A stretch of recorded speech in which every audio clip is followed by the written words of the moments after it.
Hi అండి, welcome back to our channel. ఈరోజు recipe వచ్చేసి కరాచీ హల్వా అండి. అదేనండి బొంబాయి హల్వా అని కూడా అంటారు కదా. పిల్లల నుంచి పెద్దవాళ్ళ వరకు చాలామందికి ఫేవరెట్ స్వీట్ ఇది. చాలా సాఫ్ట్గా చేసుకోవచ్చు, పిల్లలు సైతం చేసుకోవచ్చు అండి. దీనికోసం అయితే ఒక బౌల్లో 1 కప్ కార్న్ఫ్లోర్ వేసుకోవాలి. నేను మొత్తం ఈ కప్ మెజర్మెంటే చెప్తున్నానండి. 1 కప్ కార్న్ఫ్లోర్కి 2 కప్స్ వాటర్ వేసుకోవాలి. దానికోసం ముందైతే 1 కప్ వాటర్ వేసుకొని మొత్తం లంప్స్ లేకుండా కలిపేసుకున్నాక ఇంకొక కప్పు యాడ్ చేసుకోవాలన్నమాట. యాడ్ చేసుకొని కలుపుకొని పక్కన పెట్టుకోవాలి. ఆ తర్వాత ఒక మందపాటి గిన్నె తీసుకోవాలండి. బేస్ అనేది బాగుండాలి. అందులో 2 కప్పులు షుగర్ వేసుకొని 1 కప్ వాటర్ వేసేసుకొని షుగర్ అంతా కరిగేంత వరకు ఉంచుకొని, పాకం ఏం అవసరం లేదండి, షుగర్ కరిగిపోతే చాలు. ఆ తర్వాత 1 టేబుల్ స్పూన్ లెమన్ జ్యూస్ వేసుకొని మనం ఇందాక కలిపెట్టుకున్నాం కదా కార్న్ఫ్లోర్, దాన్ని మొత్తం ఒక్కసారి కలిపేసుకొని వేసుకోవాలండి. అలా వేసుకొని మొత్తం ముద్దగా వచ్చేంత వరకు కలుపుతూనే ఉండాలి, లేకపోతే గడ్డలు కట్టేస్తుంది. ఆ తర్వాత మొత్తం దగ్గరకు వచ్చేసిన తర్వాత మనము 1 కప్ తీసుకున్నాం కదా, దాంట్లో 1/2 కప్పు గీ పడుతుందండి, నెయ్యి.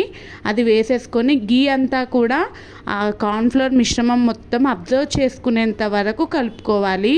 గీ మొత్తం అలా అబ్జర్వ్ చేసుకున్న తర్వాత నేను ఇక్కడ రెడ్ కలర్ ఫుడ్ కలర్ని వాడుతున్నానండి. మీ ఇష్టం, గ్రీన్ వాడుకోవచ్చు, ఎల్లో వాడుకోవచ్చు, అది మీ ఇష్టం అండి, ఆప్షనల్. అది వేసుకోకపోయినా నో ప్రాబ్లం.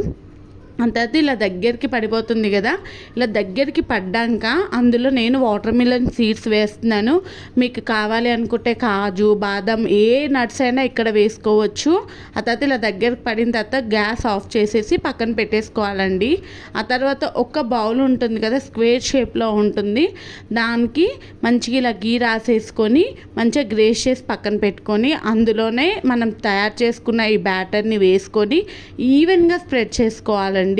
ఈవెన్గా స్ప్రెడ్ చేసుకున్నాక ఇక్కడ నేనైతే బాదం యూజ్ చేస్తున్నా, సన్నగా తరిగి బాదం వేస్తున్నాను. మీకు కావాలంటే ఏ డ్రై ఫ్రూట్స్ అని వేసుకోవచ్చు. ఆ తర్వాత ఇలా మొత్తం ఒకసారి ట్యాప్ చేసుకోవాలి. ట్యాప్ చేసుకుంటే దానికి అతుకుతుంది మంచిగా. ఒక 1 అవర్ పక్కన పెట్టేసిన తర్వాత చూడండి ఎంత గట్టిగా మంచిగా అయిపోయింది కదా. దీనికి మంచిగా డీమౌల్డ్ చేసేసుకోవాలి. డీమౌల్డ్ చేసేసుకొని ఒక్కసారి ఇలా బ్యాక్ సైడ్ తిప్పి మనం ట్యాప్ చేసుకున్నామంటే మనకి లూజ్గా వచ్చేస్తుంది అనమాట. వచ్చేసిన తర్వాత మంచిగా మనకి ఏ షేప్ కావాలంటే ఆ షేప్లోకి పీసెస్గా కన్వర్ట్ చేసుకోవాలి. ఇలా మొత్తం పీసెస్గా కన్వర్ట్ చేసుకున్నాక దాని మీద కొద్దిగా బాదం సన్నగా తరిగేసుకొని వేసుకుంటే అంతేనండి, చాలా ఈజీగా అయిపోతుంది కదా. పిల్లలు కూడా చేసుకోవచ్చు కదా. థ్యాంక్ యూ ఫర్ వాచింగ్ అండి. Subscribe to our channel.